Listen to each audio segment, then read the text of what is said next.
The Menendez brothers, they could be free by the holidays. Judge in November set to sit down and talk about what could happen next. We maybe a new ruling on their sentencing. It may be a ruling that says you served your time, go live the rest of your life.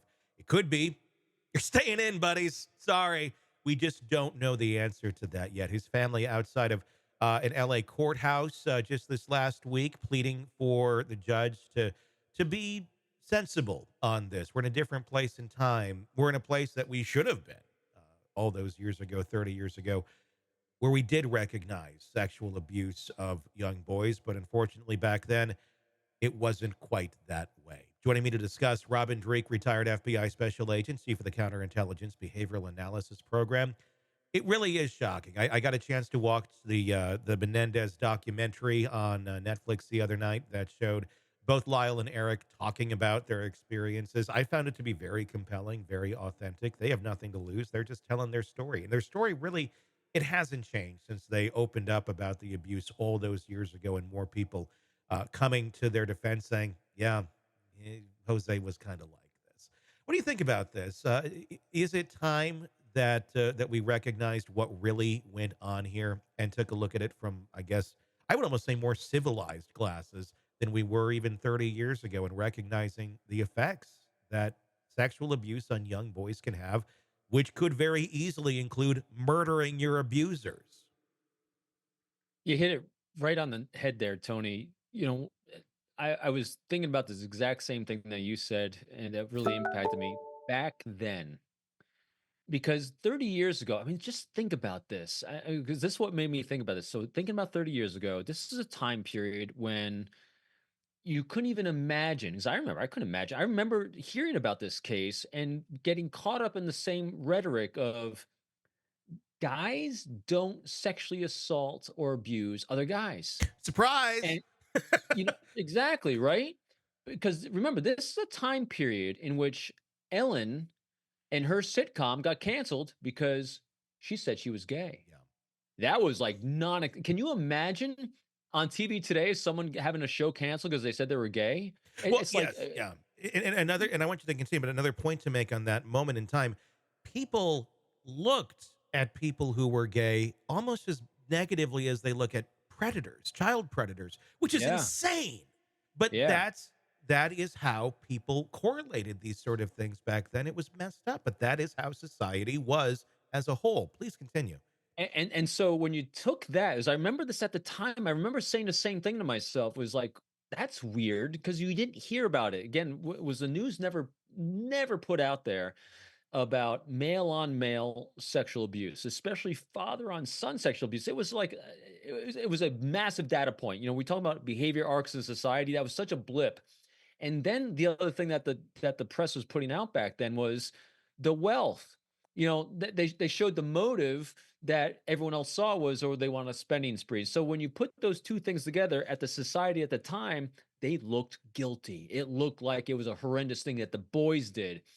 But when you fast forward to 30 years where people are more understanding, there's a lot more empathy to see the world through someone else's context and lens. There's a lot more ability to do that because we do, for all the downfalls that we suffer as a society because of social media and way too much information, it actually helps in things like this, where I really am thinking that they will finally get some justice on their side as well, that they were abused. And whereas they made a choice they shouldn't have made. You should never, they have to have accountability for taking a life.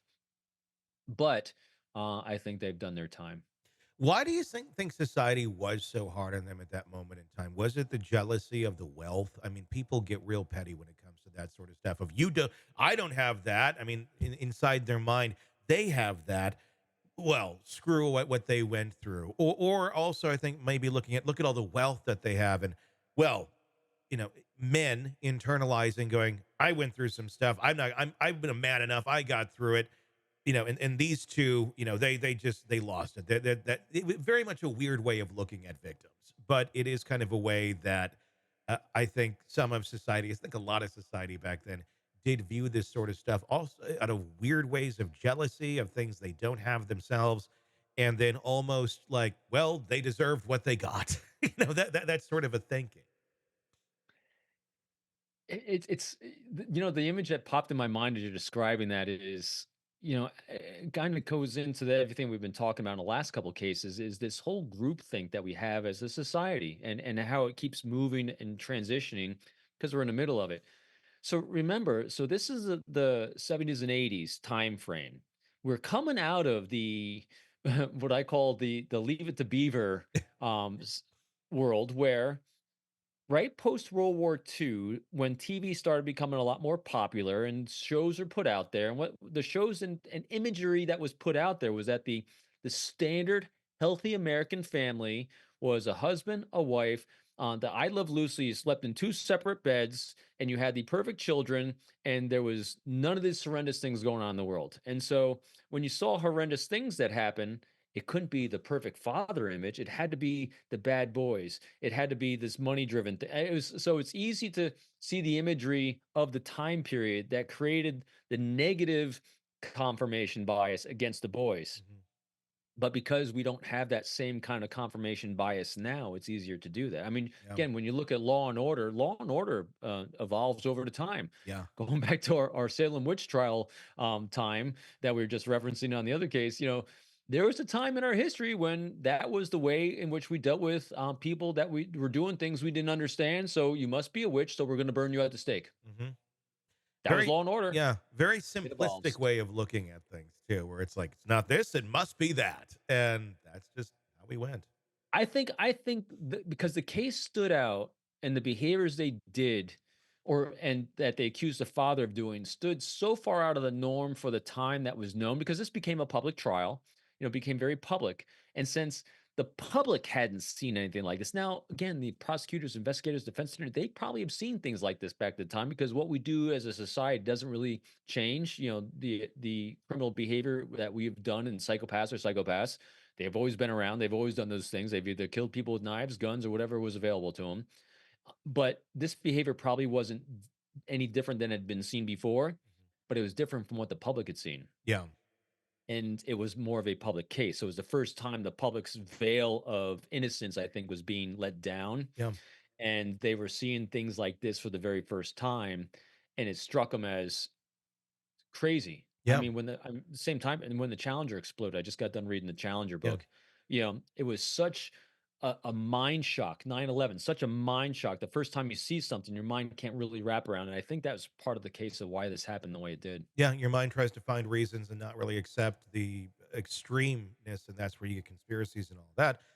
It's trying to cope, trying to understand, trying to be at peace with the reality at which we live in. And Fascinating we as a case. society had just never seen a father or heard of a father Yeah. sexually abusing their boys. Yeah. Yeah. It just didn't fit anything, so when you have so far deviating from that norm, it must be the boys. They're And it lying. wasn't that it was new, it's just that we started to hear about it. We hear about it every single week now, multiple Yeah. times over. Um, there just imagine all those years of all those people where it was never found out. I mean, it was there. You know, be being a glass half full kinda guy as I always am, I think the sacrifice of those boys for that case probably helped others later on. Yeah, I would agree. I think there is a silver lining to this. And I'm hoping if they do get out, I mean, they can be very, very powerful voices on this topic. And I hope Tremendous. that they're able, I mean, it's their life. I mean, they've been in prison, they've served their time. They can do whatever they want. They want to go to an island and disappear, go to an island and disappear.